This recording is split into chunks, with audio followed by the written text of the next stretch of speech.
Hello everyone, Rabbi Abe here. We're here to talk about money and wealth and the secrets. We're calling it Jewish secrets, but it's actually the secrets that emanate from the Torah, the Bible, of how to create more money. Now, if you're praying for money and you're begging the Creator, you may likely be pushing away your sustenance. That's right, pushing it away. Not only pushing it away, but creating a barrier, a blockage, a greater blockage of your sustenance. Now, I want to explain to you why that's true and how to reverse this, okay? Because what are the secrets? What was Abe? The patriarchs were all very wealthy. What was their secret? And in fact, there's no prayers specifically in the Torah itself to pray for money or to beg the Creator to give more sustenance. No. Instead, it says, Abraham was blessed. The patriarchs were blessed. They were blessed. Joseph was blessed. They were all blessed with whatever they had. Joseph was blessed to be the vehicle of sustenance for the entire nation, all the nations. Abraham was blessed. He was very wealthy. He was heavy in, that's the term, kaved. He was heavy in sustenance and in cattle and in whatever and all whatever was sustenance in those days. So we understand that it's not about what we think it is. And if you're still praying and begging God for money, please stop. It's not going to help. Okay? If it hasn't helped yet, then probably it's not going to help. What will help? That's the question. So let's get to the root of it. So, because I hope at the end of this video you will understand the methodology, according to the Kabbalists, of what creates a proper vessel of receiving. And that's what we call it, a vessel of receiving. Imagine, if you will, a projector which is on, a movie projector. Even though that's not necessarily the way we watch movies these days, but still, in the theater there's a projector. And the projector is projecting everything we need, all the sustenance that we need and all the beneficence that we need, but there is no screen. Question to you, will you see a movie? The answer is, no, of course not. If there's no screen, you will see no movie. Projecting into the air. No movie. In order to see the movie, we need a screen. And this is true by us as human beings. Each one of us may have sustenance. Now, there are some people who have sustenance and there's nothing they can do about it. It's within their destiny. We're not discussing you, okay? If that's you, good. And we wish you all blessings. But if that's not you, and it's not by virtue of your nature and destiny that you will have sustenance and abundance, then you must know how to create it. And the way to create it, again, is not by praying and begging for it. In fact, this is, I don't want to say it in this way, this, in a way, is kind of a cosmic turnoff. Yes, because the angels that are designated to help us bring sustenance from the Creator to us are, let's just say, they're not turned on by begging, even though we might think so. Aren't we supposed to beg? No, we're not. And I'll explain to you why, okay? The first principle in Kabbalah that we learn is desire is extremely important. Desire is the root of everything. Desire creates our reality, and there's no disputing that. But not all desire is created equal. What does that mean? And I'll give you an analogy. If you have a dark room, you can inject light in the room, right? You can put the lights on, you can open the blinds. If it's a sunny day, you can light a candle, whatever. That's the way we infuse light into the room. Now, if we want to infuse the room with darkness, and I am using the word infuse, but can you actually infuse darkness into a room? Meaning, can you put darkness in? Think about that for a second. You can't. There's no such thing as a dark match. How do you create darkness in a room? Well, very simple. You put the lights out. You cover the light. If it's sunny out, you close the blinds. You conceal the light. You turn the light off. You put a covering. So darkness is a creation by which we cover or conceal the light which is present. The only way you can get darkness is by concealing or covering up the light. And therefore, the Kabbalists explain that darkness is a creation. Who creates darkness? We do. We do, without realizing it. We conceal light somehow by creating darkness, which is called in Kabbalah Kipa. Kipa. Now, Kipa is a Hebrew word, literally means a shell. And a shell is something that covers, like the shell of a fruit, it covers the fruit. Like the shell of a nut, it covers the nut. It's a covering that blocks what is there, the energy or the force in this case, which is there, but it covers it up. It does not allow it to be expressed. Kipa, Klipa, Klipa, however you spell it.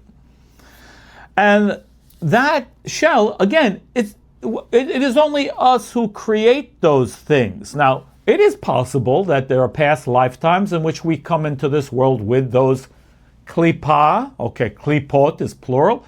We come with those shells as a result of actions in past lifetime, but it really doesn't matter because the methodology of how to create the opening within that shell is the same, whether it's from past lifetime, whether it's from now, where our tendency, because it's our nature. When we lack something, we are trying to fulfill a lack. And if we're trying to fulfill a lack, that means, by definition, that we are acknowledging that a lack exists within us. Now, that is a problem.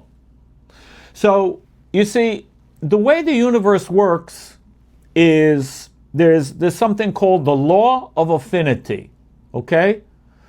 Law of similars, law of affinity, which means what exactly? The universe is a force. The Creator's light is one thing. It is a force of bestowal. It is a force of sharing and shares endless beneficence all the time. God gives. God gives endlessly. We are under the impression that there are times when God gives and times when He doesn't give. So sometimes, because I'm not getting, must be because He's not giving. And that is patently false, at least according to Kabbalistic teachings. God never stops giving. It's not within the Creator's nature not to give. The Creator only gives. We've asked this question many times before. Well, if I'm not, if the Creator, if that's really true and the Creator is giving all the time, then how come I ain't receiving?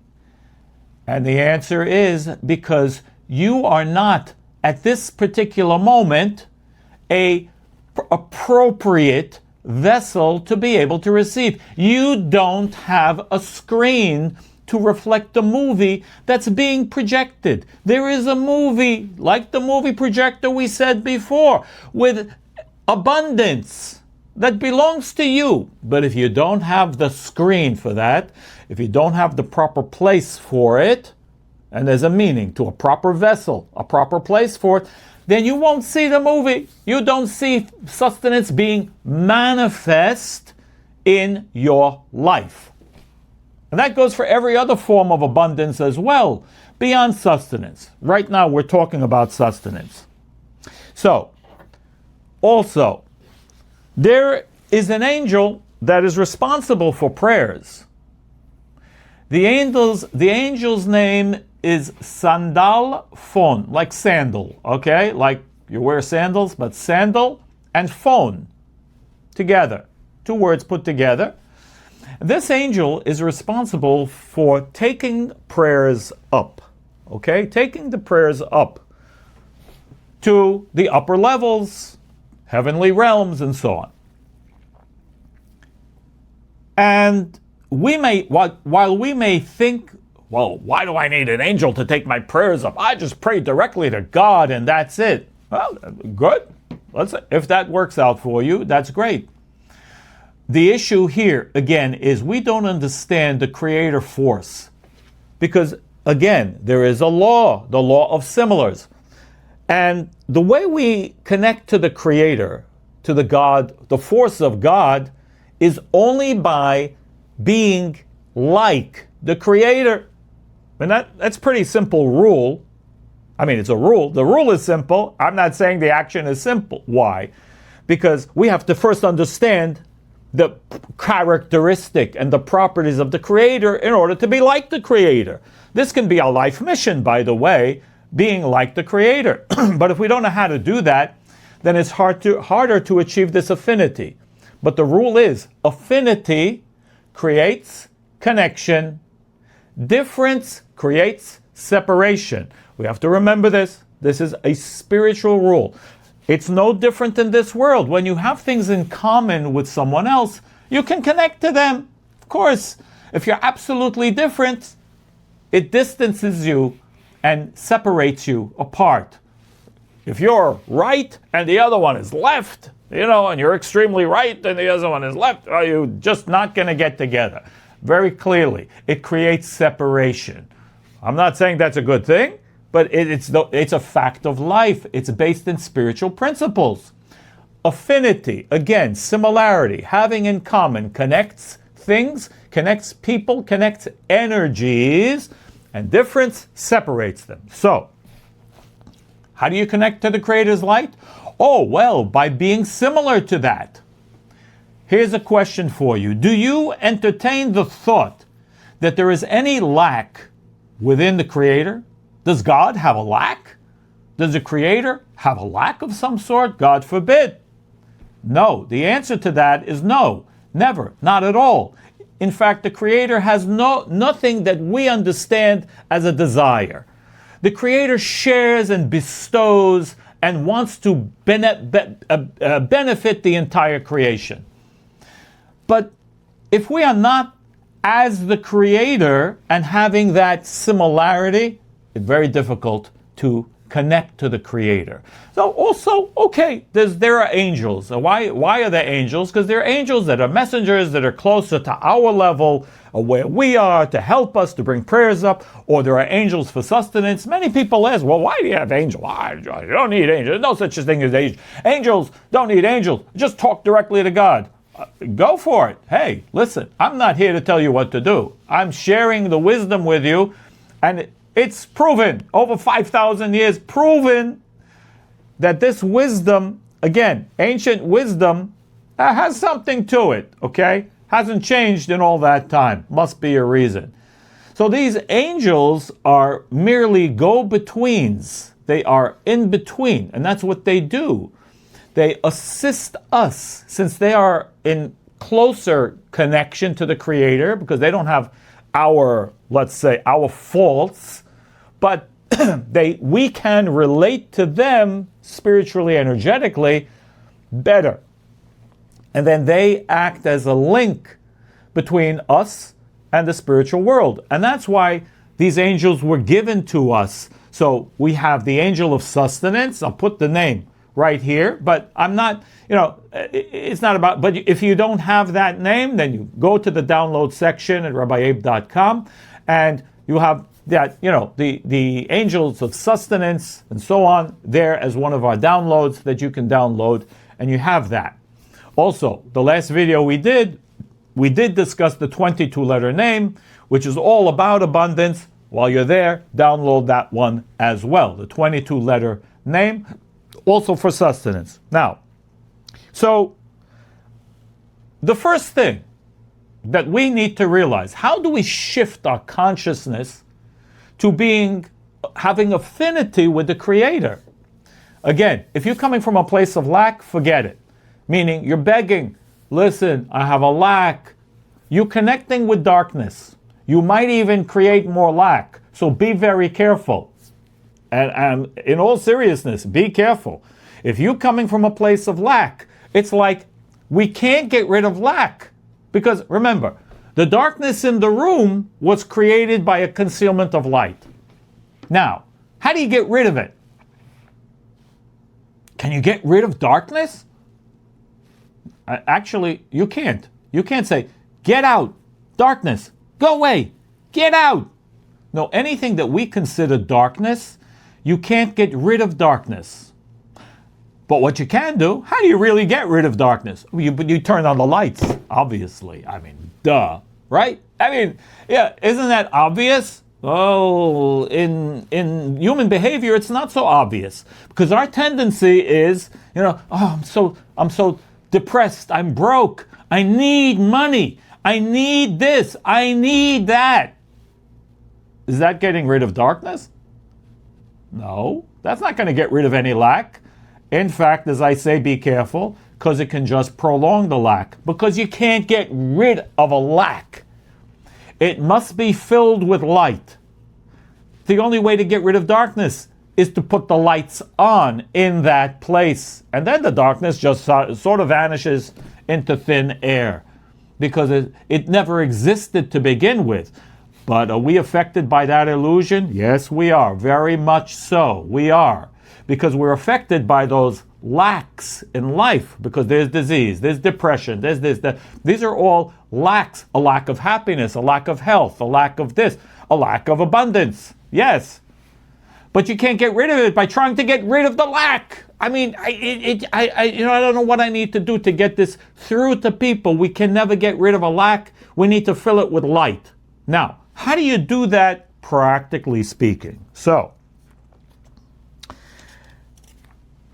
there are several rules, and I'm not saying this is easy. This is not necessarily easy, but this is part of the earning process.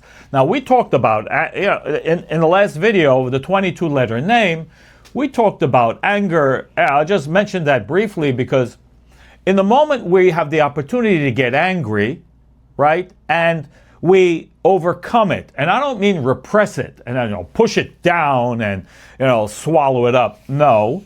I mean, we're willing to take responsibility, we're willing to inject compassion over anger, and things that we talked about in the last video. You can go back and refer to that one, the 22-letter name. We said that money and abundance come from the same source as anger. And it's very interesting, in the comments, someone, thank you very much for doing that, if you're watching this one, someone brought to my attention that money and anger, numerically, in English, have the same numerical value. Exactly. Anger is 27. Money is 27, if you work out the numerology of the two words. Okay? Now, in Hebrew, it also works out with a nuance. I won't get into that now, but, it's 10 more. Okay? There's a difference of 10. Now, 10 represents, the letter Yud in Hebrew represents the Creator's light. So when you inject the Creator's light into the anger, the result is sustenance, okay? Which is basically saying the same thing. So it's unbelievable, okay? It truly is unbelievable. So what do you do? Practically, what do you do? Well, should you not pray? No, you should. What should you pray for? The first rule is never pray to fulfill a lack, because you are aligning yourself with lack. Because there is a negative side, okay? A negative side in this world that enables us to have free choice is a side of lack. That's lack. That's the lack that exists in this world.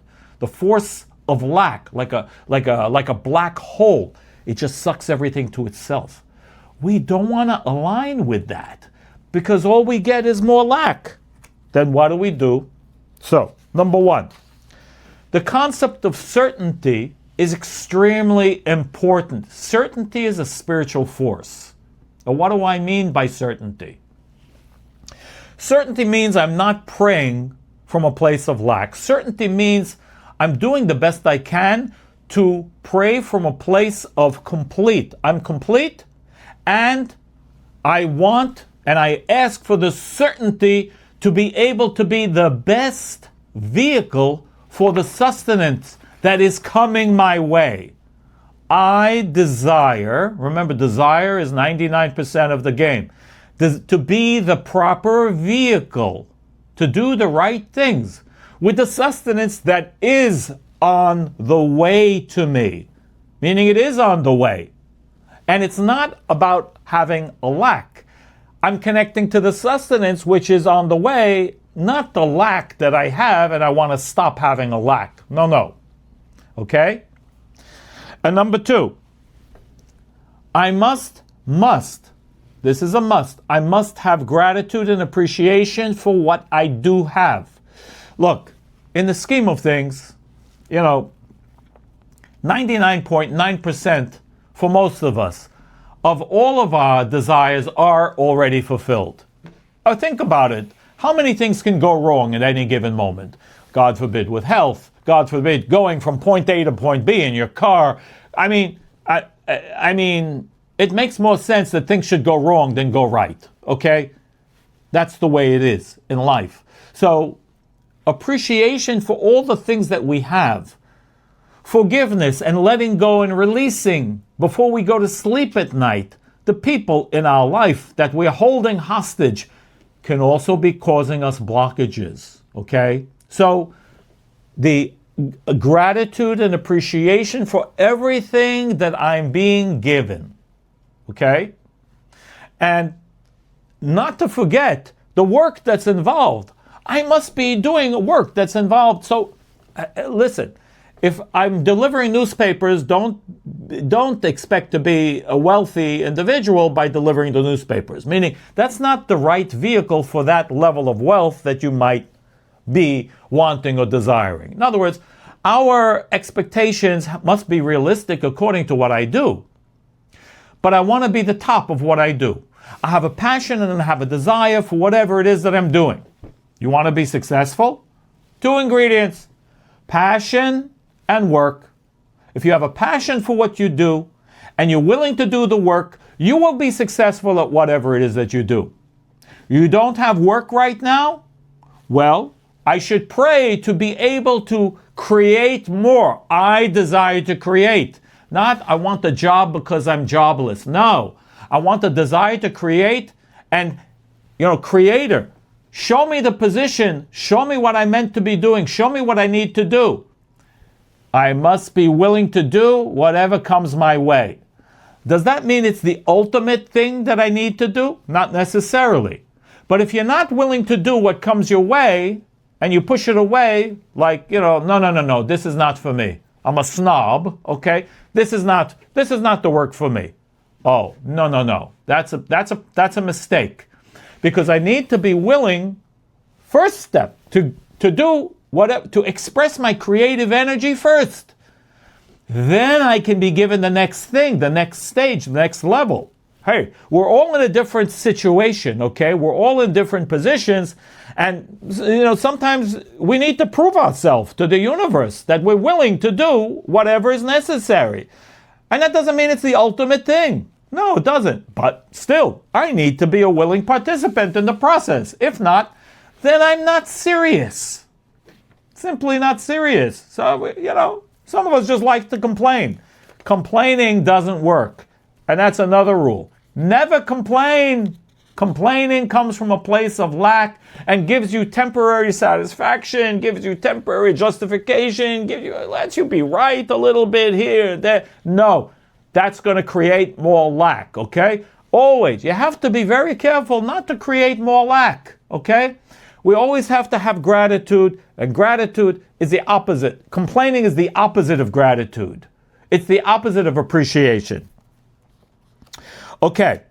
Other things that we must do. We need to think. And when I say think, you need to think big.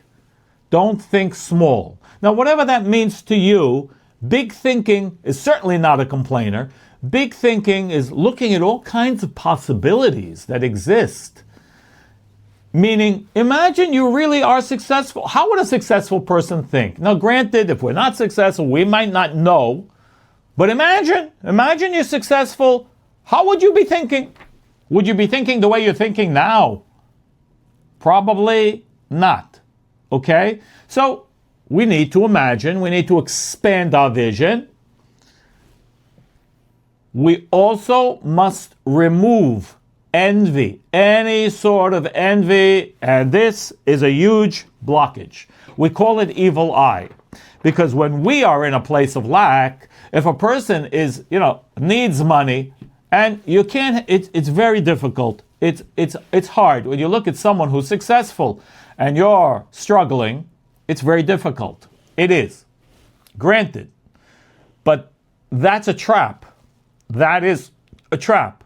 Always think, why is the Creator showing me the successful person in my face now? Is it to rub my nose in it?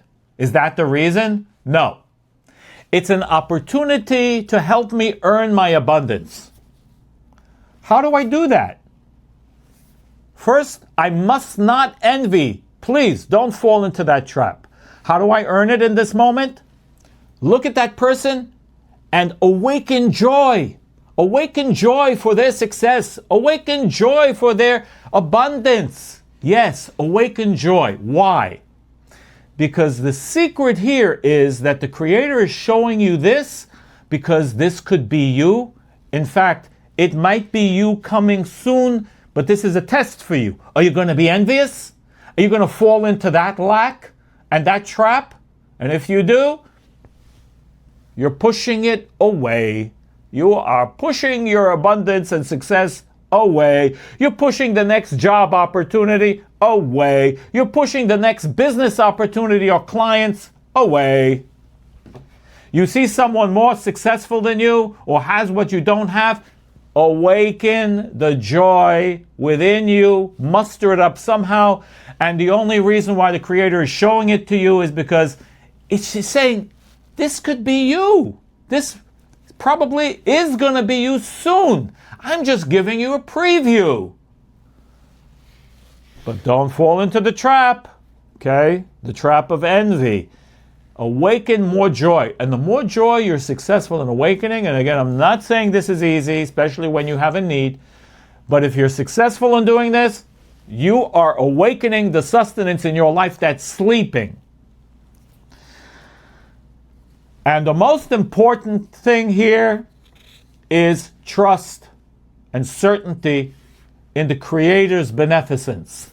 I trust the Creator's beneficence that I'm receiving exactly everything that I need today, and that I will also receive exactly what I need tomorrow, which very well might not be the same as today.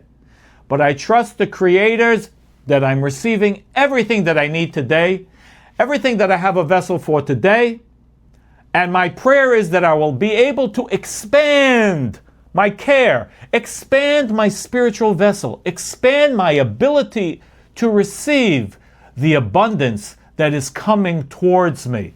And I can guarantee you, folks, if you do these things and you abide by these spiritual rules, then abundance will be coming to you quicker than you know, because this is the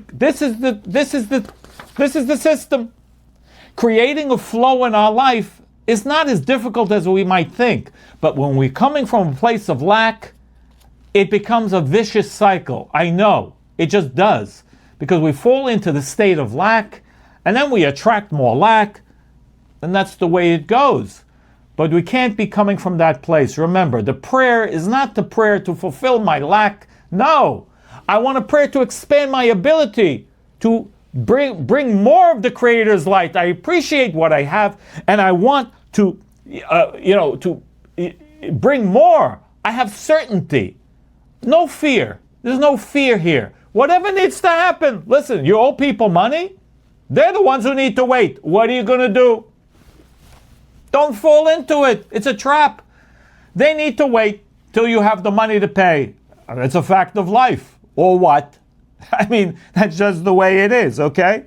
So, no fear, no emptiness, no lack, certainty. I'm getting exactly what I need today, and tomorrow I will receive even more using the tools, using the angels, using the names, and using all of the above, yes. but it's a mind trip, okay? This is where our desire needs to be.